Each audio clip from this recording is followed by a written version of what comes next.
Greetings, Pokemon fans, and welcome back to Polar Wars Wrath. My name is JD, and today we're doing a prediction video for Playthrough Pokemon Crystal using Togetic. Togetic is known as the happiness Pokemon. Go and look at this cute little guy fluttering around. It's really the only good GIF I could find. Everything else was kind of horrible.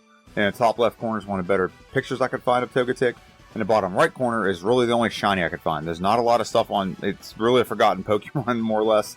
There's not a lot of stuff on it. The shiny is yellowish, like it has like some jaundice or something. And then it swaps the color of the little triangles on it. Not the worst, not the best, and I'm indifferent about it. Let's go ahead and move on to what happened in the previous playthrough. In the previous playthrough, we beat the Elite Four in 2 hours and 16 minutes. Now, some things about this playthrough. First off, you gotta start out as Togepi. Togepi starts the game with no physical damaging moves. It starts off with Growl, and I think it's Charm. Growl and Charm is what this Pokemon starts the game with, and it's just absolutely abysmal. You have to span out all those power points, and you struggle, and you don't get a real damage-dealing move until, I think it's level 7, you get Metronome, and Metronome is a complete crapshoot. So it's not even that reliable. The early game with this Pokemon is a slog. It's straight up a slog. Luckily in this playthrough, we're doing Optimize, we don't have to worry about that, but that's what contributed, one of the contributing factors to the fact that we took us 2 hours and 16 minutes to beat the Elite Four, and then we beat Red in 2 hours and 58 minutes and 1 second. I think I might have had some mercy on this Pokemon. I think I paused the timer to think of some strategies and things like that. But around 3 hours is what it took.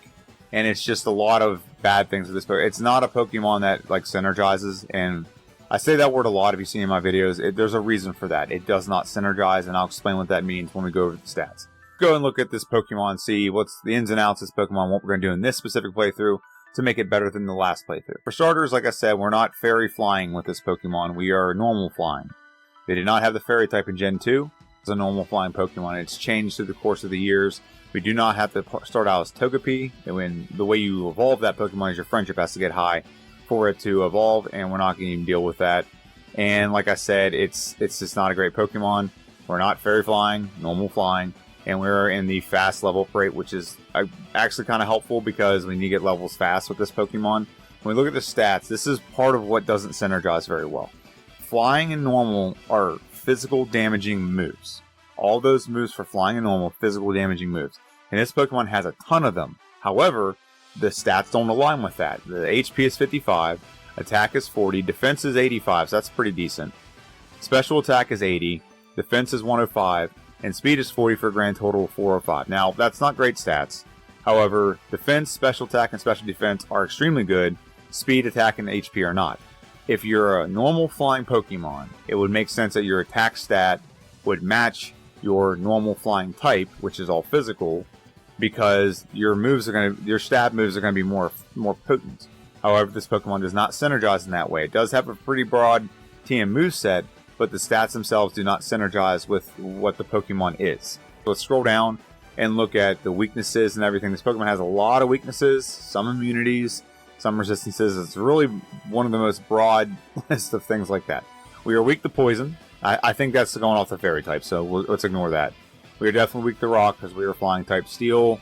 Weak to that, electric, and ice. So I think rock, ice, and electric are what we're weak to. I don't think we're weak to steel, and I don't think we're weak to poison in Generation 2. And ground and dragon, we're not resistant to dragon. It's just ground because we're flying type. Dragon, that's playing off the fairy type. And then resisted to fighting, that's the flying type. I think, no, in this generation we're neutral. Because we're normal, which is weak to fighting, but we're flying, so it cancels each other out. Bug, I think we have an advantage over bug because we're flying. Grass, same thing. And darkness, I think that's playing off the fairy type. So, really confusing here. Let's just concern ourselves with rock, electric, and ice. We're immune to ground, and we resist bug and grass moves. So let's go ahead and go over the moveset with this Pokemon. And you'll kind of get a sense for why this Pokemon had a hard time in the first playthrough. We start off with Growl and Charm, which we will use neither one of those moves at all. We will get rid of them as soon as humanly possible. We get Metronome at level 7.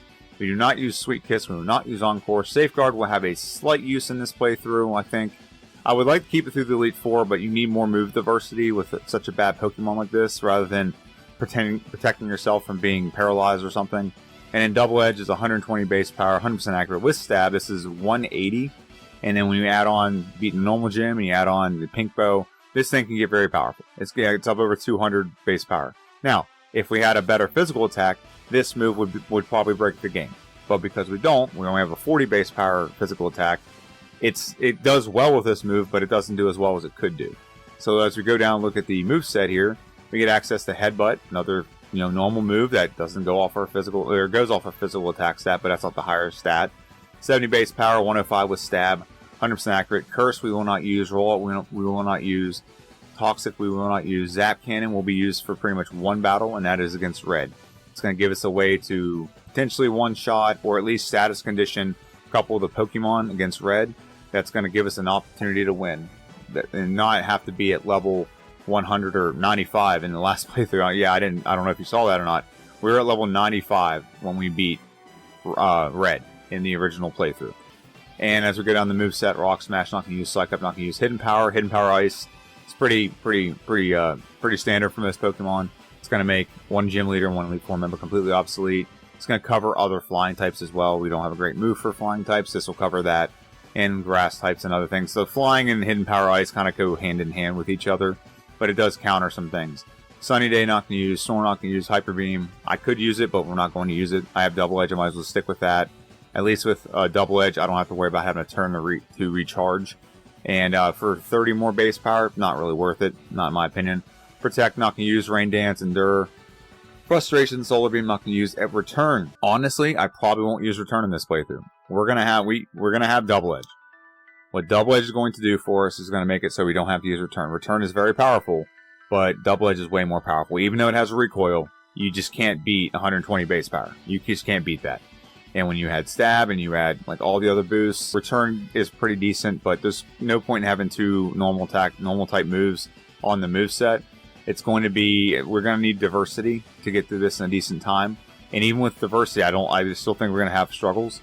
Psychic will be used. We can't get that till the post game after the Elite Four, but it can be useful, especially against red. And there's also some other things that will be useful against the Poison Gym, for example.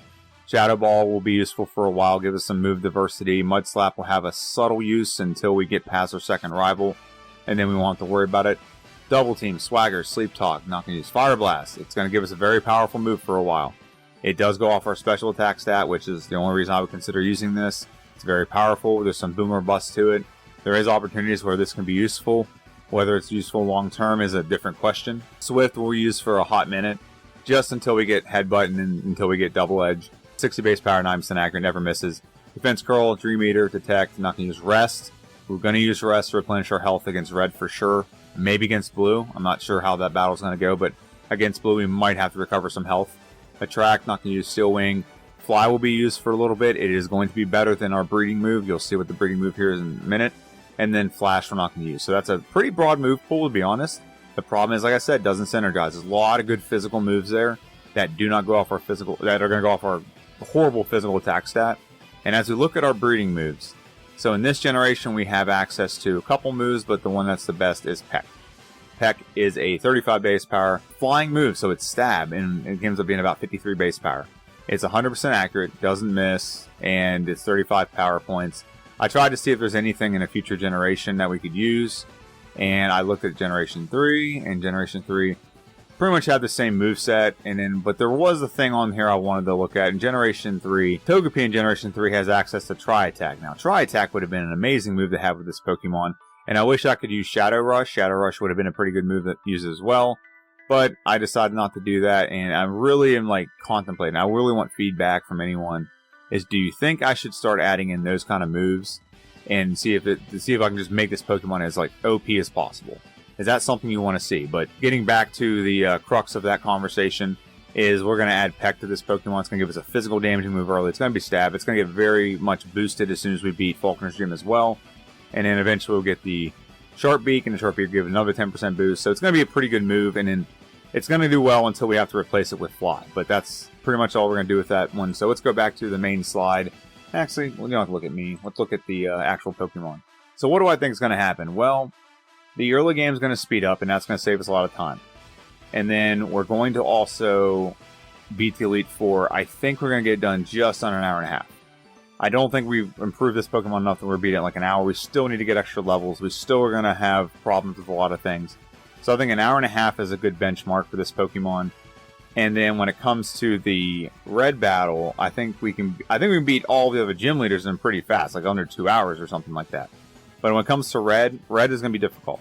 We had to get to 95 to beat red, and we are a little bit better at the strategy part of the game. So we got to find a strategy that works. And I think Shockwave is going to be helpful. I think a lot of things are going to be helpful with this Pokemon. But ultimately, this Pokemon, if we get this done, 2 hours and 10 minutes, I'll be happy. If it takes a little bit more than that, so be it. But it's just going to be a real luck-based battle. There's not a lot of like overpowering with this Pokemon. It's not that kind of Pokemon.